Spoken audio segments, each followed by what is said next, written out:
Hi, I'm jack.shilley and welcome to the September Garden Review. September was really the transitional month between what we really class as sort of summer and then what we class as autumn. At the start of sort of September we still had the nice warm weather, and up to sort of a couple of weeks ago it was still pretty nice. But now we're into October, the last week of September, it's really started to turn. We've had heavy rain, strong gusty winds, the leaves are really beginning to show their autumn colours now, and everything's beginning to slow down for the season. During September here at the Pack there hasn't really been an awful lot going on, to be honest. The pumpkins, I had a nice decent sized pumpkin from one of them that I grew in the containers. That's been used and that's finished. The chilies have now started to turn. The runner beans are doing fantastically well and I'll be harvesting some of those. The raspberry canes, they need to be cut back now. They've totally finished, so I'm going to be cutting those back as well. And there's also a few carrots and bits and pieces in the actual veg plot that need to be harvested or looked at to see if they're ready for harvesting yet. So let's get started. First of all, I'm going to show you what the pumpkins are looking like now. So these are what the pumpkins are looking like now. They're completely covered in sort of like black fly, I think. Yeah, black fly. There's aphids, there's mildew, and we've had the main pumpkin. You know, we've harvested one large pumpkin from this one, we've harvested the other pumpkin from that, and you'll be able to see on my Twitter feed the picture of it. Now, I can't say that they've done particularly well in containers. I don't think I'm going to grow them in containers again. Growing them in the ground and growing them in containers, they definitely perform a lot better when they're in the ground. Now, it's not to say they haven't fruited, and I mean there's loads of fruit still on it. The problem with fruit at this time of year is we're going to start getting frost, a lot more rain, a lot more wind, a lot more, you know, sort of damaging weather for these small pumpkins. So they're not really going to develop into anything, especially by the time sort of end of the month and you want them for carving or for pumpkin pies and things. So what I'm going to do with these is I'm just literally going to take them out. I'm going to cut them off at the stem here, compost this, and then literally just rip away from the netting that we've got here.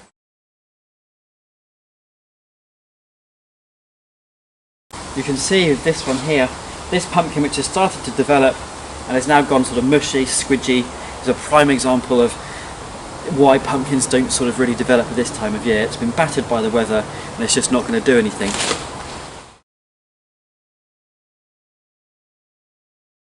So here we are at the main veg plot, and these are how the runner beans are looking now.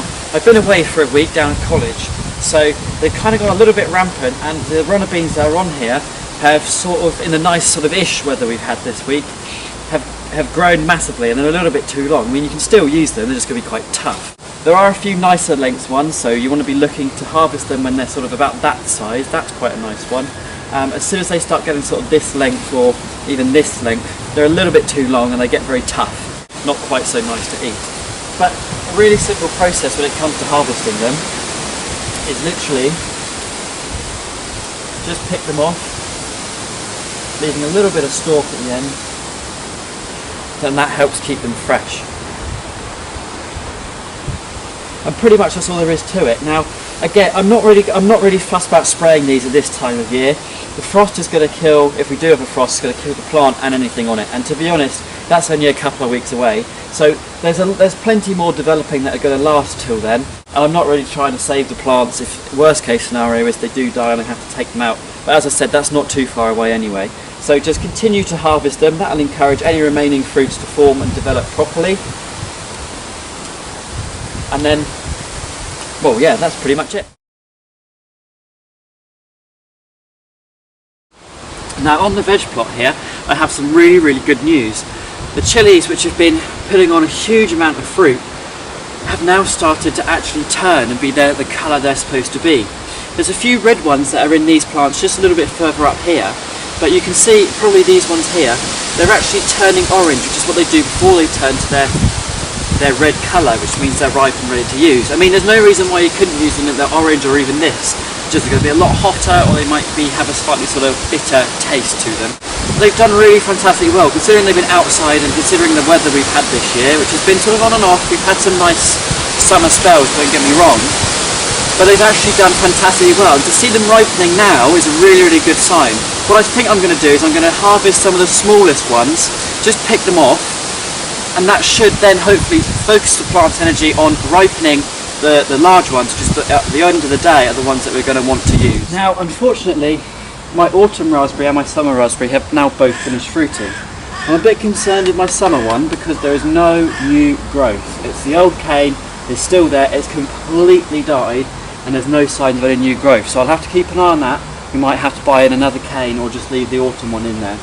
Now with autumn raspberries, they're really easy to prune. You need to do it sort of before February, before it gets really, really cold. And because they fruit on the same stems that they grow in the same season, so this stem here would have come up from the ground in the same season and they fruit now, you can cut them right back, and then next year they'll reshoot from the base in the spring and you'll have the fruit again in the autumn. So if it's in the ground, it's ideal that you sort of leave a couple of inches so that you can see where your canes are. If it's in a container, it doesn't matter, and you can take it right back to ground level pretty much. Now just be careful because they are a little bit spiky. And I'm going to leave the canes in where they were planted, just so I know where they're planted. So hopefully you can identify them when they come up next year. Now the summer one, as you can probably see now, is not doing a lot. Again, I'm just going to cut it back to ground level, remove it from the cane, leave the cane in place. You never know, it might come back, but I'm doubtful of this summer one, unfortunately.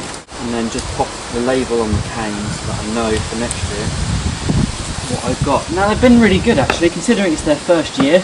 And they've been in a container, which might not necessarily be the best way to grow them, but they've actually done really, really well. So I'm pleased. I'm pleased with how well they've done. Hopefully we'll have an even better season next year. We have our carrots, which are sown quite late. They're one of the few vegetables that you can actually plant late, leave out, even at this time of the year, and they'll still be developing and actively growing. What I wanted to do today was just lift one of them at random, sort of up, just to see how they're developing, to see whether it'd be worth perhaps pulling some of the larger ones out and leaving a few of the smaller ones in to develop a bit more. So if we pick a nice large one, this is the moment of truth. They could be absolutely rubbish.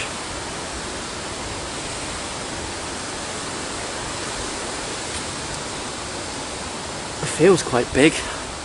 Get a trowel, can't just pull it out. This could be a good sign.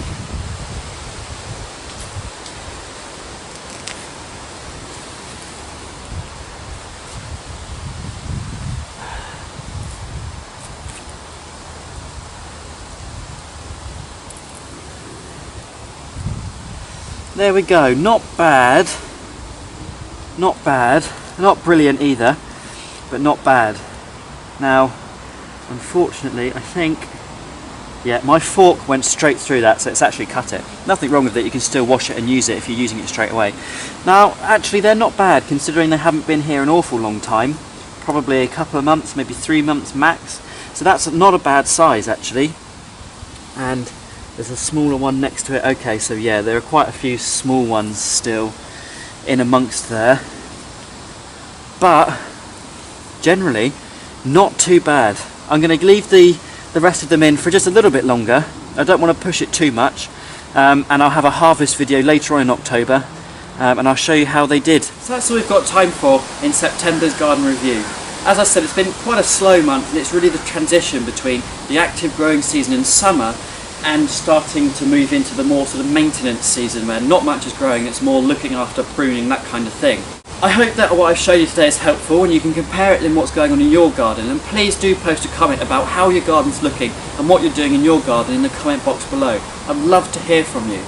We have loads more content coming up through the autumn and winter season, so do hit that subscribe button so you don't miss out. And also don't forget that until next spring, when things start to pick up again, it's going to be going down to episodes that are fortnightly rather than weekly, because there just isn't enough to fill an episode every week, unfortunately. Other jobs for this time of year just basically include raking up as many leaves as you can.